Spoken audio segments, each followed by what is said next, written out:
So for kuano situation C, ana si situation C nga wait lang to sa laser pointer. A simply supported wide flange daw nga 350 by 75 girder 9 meter long carries a total distributed load of 33.35 kilonewton meter. So if ang giingon gali or ato ang kuan ni hint ani is the total distributed load. So meaning mo na ni ang ato ang WU no. Sinsya sa kuan handwriting kay mouse akong gamit. So if total distributed load siya, meaning dili na ta mo gamit atong 1.2 DL plus 1.6 live load. Kay gigiven naman niyang WU. So muna siya no, properties dayon niya is depth is 350, thickness sa web, thickness sa flange, width sa flange, still yield stress sa steel, and then the section modulus about x-axis. And then consider daw bending about x-axis. So gi-consider na to ang strong axis no, which is the x-axis. Always na siya. The strong axis is the x-axis. So, ang pinakaunang ginapangayo is radius of gyration. Now, nakoy tip sa inyo aning radius of gyration gali. Always choose the lesser value sa radius of gyration. So, muna ako nadumduman no sa tong nag-undergo pa ko sa steel ka Sir Padayag ni ana siya nga always choose the kuan daw radius of gyration nga lesser ang value since mo na ang critical nga kuan nato. Mo na ato ang pinaka-critical nga kumbaga if kanang a value nga ni govern mo na ang ato ang i-consider para diya ta mo depend sa ato ang pag-design. If mag-design na ta sa ato ang steel structure but kuan naman na siya for application naman na siya ponpon if professional na lugar kumbaga kung structural engineering mong gusto. So mo na iyang idea, mo na iyang concept. Ang radius of gyration nga mo govern is the smaller value. Kay naman tayo radius of gyration about x-axis, napod tayo radius of gyration sa about y-axis if wala pa.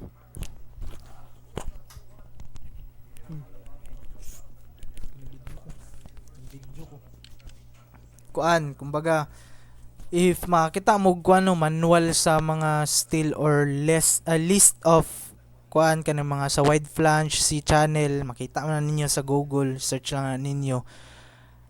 Ang iya mga properties nga ipanghatag na ay radius of gyration, na ay Z which is kana siya is section modulus na siya nga plastic section modulus mo na si Z about X, Z about Y mo na siya yung ginapanghatag diya. So mo na yang pasabot ana. So muna ang pinakauna nato pangitaon, then second is determine daw the permissible flexural stress of the beam if the compression flange is laterally supported only at every 3 meters. So meaning if ang atong lateral support is at or located at every 3 meters, mo pud niya ang ato ang mga lateral unsupported length. 3 meters pud na siya. Equivalent ra na sila. Then ang ang ikatulo nga ginapangita permissible flexural stress lang gyapon. Pero ang lateral support is located at the midspan. And if the length daw of the beam is 8 meters, then use daw CB nga 1.0. Then ang ikaupat, mora gyapon but naatay given nga moment daw nga at left end nga clockwise, and then 25% of the moment daw nag-act na siya at the right end of our beam. Ang iyang sign convention is counterclockwise. So meaning gamit atong CB nga formula no, kaganiya. And then the number 5 ang ginapangita is solve the moment capacity based on the allowable bending stress and number 3. So ang pasabot ani kung unsang nakuha nato nga bending stress diri sa number 3, mo ato ang gamiton para makuha nato ang moment capacity. So mo na ang solution. So for the radius of gyration, inani siya. For the radius of gyration, we need to get the area of the compression flange, since mo man ang giingon niya diri nga ang ato ang radius of gyration diri nasa code, provided by the code na siya nga radius of gyration nato of compression flange plus 1/3 of the compression web area about y axis. So meaning nani sa meaning kwaon sa nato ang area sa compression flange and area of web. So di ba ana mo ko if na diri atong neutral axis and then kani siya nga cross section or beam is subjected to positive moment, ang upper section niya ana which is kani ako ang gi-hatch or gi-shade is mo ni ato ang compression section, compression part sa atong cross section. So mo ni atong kuan og area. Mo na diri no nga akong nagkuha ta og area diri nga kaning CF is area of compression flange and then kaning ACW is compression web. And 1/3 lang ato ang kailangan ani niya. So kuhaon nato ang 1/3 sa total area of compression web. So muna substitute lang nato area of compression flange kuan man ni 360 ni diri with 360 no kana man siya no. With niya is 360 times 18 mo ni 6480 and then ang kani din diri nga part kani ang thickness sa atong web is 12 meters man, multiply lang nato sa 157 and then mo na ning answer no 10884. Then kuha lang natong 1/3 or multiply lang nato 1/3 then mo na ni ang atong A nga gamiton for the radius of gyration. Then proceed din ta sa solving of H. Di ba ni ana man to kaganiya nga ang need lang nato sa area of compression web is 1/3 lang. So pila day ang 1/3 of area sa compression web? Equivalent na siya sa 628 mm². So mo ni siya no kani diri. Ang total area or kanay akong gi-shade, ang total area niya na is 628. Now, para makuha nato ni ang H, we simply equate 628 to thickness of web times H, di ba? Mo man na yung equivalent thickness of web times H. Unknown man na yatong H. So divide lang nin 12 both sides, makakuha na din tag H nga 52.33 mm. Now kailangan nato na siya kuhaon para makuha nato ang moment of inertia about y axis since mo man na siya ang weak axis nato. And then, di ba, ana o ganiya nga, ang radius of gyration, always use radius of gyration value sa weak axis nato, which is about y-axis na siya. Kaya ang weak axis nato is ang y-axis. Meaning, mo ni diri atong neutral axis, siya, mo ni atong kuan diri neutral axis, then diri ta mo kuan sa to ang kuan, diri ta mo refer sa ato ang moment of inertia. So, kumbaga, padirita ba? Padidto ana. Diya nato i-refer ang atong IY. So, kaon lang nato na, since rectangle, kabalo man ta, rectangle ni siya, nga shape, and then composite man ni siya, then i-breakdown nato siya into regular shape. So, i-erase para dili libog. I-breakdown nato siya into simple shape. Then, natay area 1 diri, then napud tay area 2. So rectangle man sila parehas. So we know nga ang rectangle is ang iyahang kuan na moment of inertia is kuan b cube times h all over 12 mo na siya for about y axis about y axis. If x axis ni siya ang naka-cube ani is ang h. Mo na siya, substitute lang nato ang mga given or ang mga kuan nga dimension. We know nga ang pinakaunang area or first shape is ang iyang base ana is 360 and then ang iyang height is 18. And for the second shape is ang iyang base is the thickness of the web or 12 ang iyang value. naka-cube, and then ang iyang height is katong nakuha nato nga h, which is the 52.333. So on so forth na siya, all over 12. Then upon calculating mo na ito makuha nga moment of inertia about y-axis. And then that's the time nga mukuha na din ta sa tong radius of gyration by using this formula, kaning square root of I over A. Substitute lang ang values nga nakakuha nato, then mo ni ato ang radius of gyration. Muna ni ato ang answer for letter A. Then for letter B, flexural stress or permissible flexural stress if ang ato ang lateral support is located at 3 meters. Meaning ang ato ang unbraced length is 3 meters. So for LC, kuhaon nato ang LC no, kato kaganiya gyapon nga kuan kani nga formula tong duha ka buok. And always remember nga if mukuha tag LC, smaller value ang mo govern. So upon calculating mo ni ang ni govern since mo may pinakagamay nga value, and then i-compare din nato siya sa ato ang unbraced length. And by comparing, we know nga ang kuan unbraced length is lesser than the LC nga nakuha nato or ni govern. Since if we convert ni nato og meter, 3.876 man ni in meter. So of course, mas dako ni siya. And then under na siya case 1. Now for case 1, dire ningon siya for case 1 if nato sa case 1 ang atong bantayan na is if compact section ba siya, partially compact ba siya, or non-compact section. So, unsaon siya pagkabalo if compact section siya? Compact section siya if masatisfy ni natong duha ka condition. Meaning, ang kani siya nga condition must be less than or equal 170. Need nato na siya equal na sa tawag ni? Dali lagi ni ma-erase. Need nato ni siya i-satisfy. Same po dire. Need nato ni i-satisfy para makaingon ta nga compact section siya. Now if dili siya ma-satisfy, then proceed ta sa partially compact. I-compare nato ani if in between ang atong value ani nga condition kani sa 170 and 250, then we can say nga partially compact section siya, and at the same time dapat masatisfy pud nino kani siya.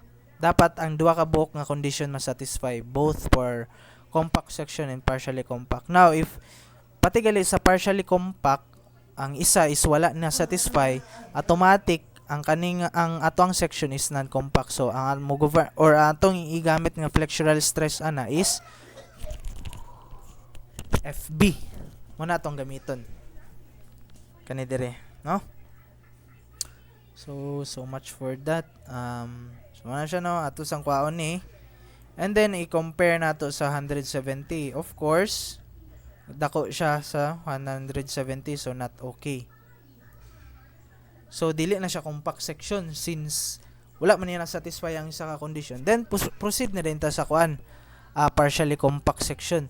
So partially compact section, if makuha na din ni mo kaning BF to TF, and then wala niya na-satisfy nga condition, meaning nakay posibilidad nga under ka partially compact section. Since 'di ba sa partially compact section kay in between man ang ato ang i-condition ay ang ato ang i-satisfy, kani siya dapat in between ni siya. So if makuha na ni nato and then wala ni niya na satisfy ning less than 170, proceed ta automatic sa compact section. But ang isa din nato nga bantayan ani nga kuan, if makuha na nato ni nga value, dapat dili ni siya molapas into 270, and then masatisfy na din nato ang first condition sa partially compact. Now proceed na pud dayon ta sa second niya condition. Kani nga ratio sa depth all over thickness of web times the square root of Fy must be less than or equal 10680. So of course, substitute na tong value and makuha na to nga answer is 541.747. So na-satisfy niyang condition. So naata under sa partially compact section since duwa man ka condition ang iyang na satisfy. So ang kuan din niya ana Mo ana din ta diri nga partially compact section siya, ang ato din gamiton nga FB is kani, no? And na siya diri sa code nga kung partially compact siya, wala na siya other condition. Largo na kuha taning FB. Wala na tay bantayan. Kumbaga kung unsay answer aning FB, mo na siya ang ato ang permissible allowable flexural stress. Permissible na gay allowable pagid. Bitaw. So mo to gamiton nato nga formula 0.79 minus kani 0.00762 times katong nakuha nato nga BF all over 2TF times square root of FY times FY. So substitute lang ang values, then makakuha na tag FB nga 223.720 megapascal. So mao na ang ato ang answer sa letter B or number 2. So for letter C, niya na siya no nga permissible daw allowable na noon. Permissible flexural stress if given span length nga 8 meters, CB 1.0 and then unbraced length nga 4 meters. So, di ba ang ato nakuha nga LC kaganiya is 3.876 man meters. So, kung compare nato sa atong unbraced length, greater than ang unbraced length kaysa sa LC. So, naata sa case number 2. Now, if case number 2 ta, check na to if intermediate beam ba siya, short beam or long beam. And then, for intermediate beam, short beam, or long beam, mo man nga condition ng atong i-satisfy kanino. Mo na atong ipang-compare kumbaga. So, substitute lang ang mga value nata ani. Then, for this condition, mo na siya ang atong answer. Substitute lang ang mga value, no? And I hope nga masundan lang. So, substitute lang gyapon dire, mo na atong answer. Then, upon comparing, no, ang ato ang L over RT is ni below sa ato ang minimum. Diba ni ana o ganiya, if mo below ta sa atong minimum nga condition, meaning automatic na nato sa short beam. So, di ay, pwede na dili na nato ni kuhaon. Kay at first pa lang, at first glance, nakuha na nato or na-verify na nato nga ang ato ang minimum condition is, kung i-compare nato sa L over RT, is wala niya na-satisfy. So, naata sa short beam na butang. Now, for short beam mo na atong gamiton FB kani siya nga value FB or kana nga formula ang ato ang gamiton. So, substitute lang ang mga value, gipang substitute lang na ako, no. AF again is area of compression flange. And then ang isa ra natong abantayan diri if nato sa short beam is ang atong gamit diri nga or ang atong nakuha nga answer diri sa FB must be less than 0.60 FY. Okay, since mo man ato maximum kaning 0.60 FY. So, mo na ato nakuha no nga answer using this formula. I-compare din nato sa 0.60 FY. Now, upon comparing, wala niya na satisfy ang condition. So, not okay. So, meaning, since nilapas man niya atong FB nga nakuha at first using this formula sa 0.60 FY, dili siya okay. So, ang atong gamiton is 207 megapascal. If mulapas to ang kung mogamit ani nga formula, if mulapas gali ni siya sa 0.60 FY, ang atong gamiton nga FB is kaning 0.60 FY. So, since kung ato siyang i-substitute no kani, ang iyang answer is 207 megapascal man. So, mo na atong answer for letter C. Now, for letter D,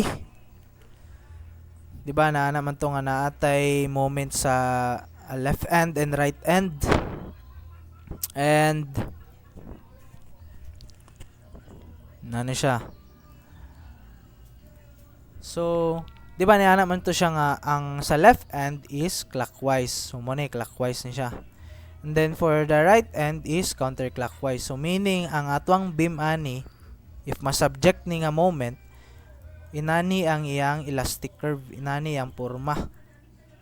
Okay? And then asa man siya nabilong nga kondisyon. Diri niya siya nabilong nga kondisyon, no. Itong gipakita kaganiya. Yan na siya nga if ang ato ang M1 over M2 daw is negative when opposite in sign. So, kung tanawon nato ang moment nga na-apply sa ato ang beam, opposite man since kani clockwise kani counter man. So, opposite siya. So, ang M1 or ang ratio sa moment 1 ug moment 2 must be negative yang sign convention. So, muna nagbutang kog negative dire and then negative dire. And then actually kani siya nga kuan bitaw diri, kani siya nga variable diri. Wala ni siya problema kung ma-negative pa ni or ma-positive nimo since naka-squared man ni, good. Naka-squared siya. Then kung imo na siyang i-squared no, ma-positive ra gyapon. So wala siya problema diri nga part. Kani lang imong bantayaw no. So mo to no, if opposite gali in sign, meaning ang imuhang M1 over M2 must be negative. And then napud tay isa ka condition, dapat dili siya molapas sa 2.3. It must be less than or equal 2.3. So upon substituting no sa values, M1 nato is the lesser value, M2 is the greater value. Now M1 is of course 0.25 ang lesser, di ba? Kay 25% ra gud sa M. So 0.25 ang M1 and then M ang M2. So ma-cancel out ng M, ma-cancel out ng M. Then nato lang nang siyang ibutang sa tong calcu upon substituting mo na din niya tong CB. And then tanawon din nato if na-satisfy ba niya ang condition. Of course, less than man gyud ang 1.5 sa 2.3. So goods ta. Kani atong gamiton nga CB. Now if mula pa siya, automatic kani na atong gamiton 2.3. And then niana man siya no sa atong problem, niana man siya nga kani ang ato adong beam is unsupported, has no lateral support, so meaning unsupported. So automatic nata sa case 2, no? So if nata sa case 2, again intermediate beam, short beam og long beam ang ato ang need i-check. So mo ni ato ang gamiton nga mga condition kana sila. Again ato lang na ipang substitute. So mo ni nga mga value ato nakuha, then i-compare din nato. So of course L over RT is greater than kaning minimum condition, but ang ato ang L over RT is lesser than maximum condition. So na belong ta sa intermediate beam. So if intermediate beam ta, gamit ta ani nga formula katong duha ka FB. And then pili ta kung siya pinakadako. So substitute lang nato mga value diri nga formula and of course the same po diri, substitute lang nato. Now upon substituting, muna atong FB number 1 121.27 megapascal, sa FB number 2 230.738 megapascal. Then compare na to kinsa pinakadako, of course kanito 30 man. Then muna atong gamiton no. Now if muna atong gamiton, napadin tay isa ka book nga bantayonon. Dapat ang atong FB nga nagamit or na use is must be less than 0.60 FY. So i-compare nato siya. Upon comparing, ang atong 0.60 FY is 207 raman. So wala niya na satisfy ni nga condition. So ang mo govern nga value sa FB is FB, which is equivalent to 207 megapascal. For letter E, moment capacity, if ang ato ang flexural stress or using the flexural stress sa number 3 nga nakuha nato, and then atong flexural stress sa number 3 is, or sa letter C, is 207 man. So mo ni no, ato lang gamit lang tani nga formula, tong FB over is equivalent to MC over IX. Equivalent lang ni sa M all over SX, since SX is equivalent to IX over C. Now kung ato na siyang i-reciprocate, C all over IX equivalent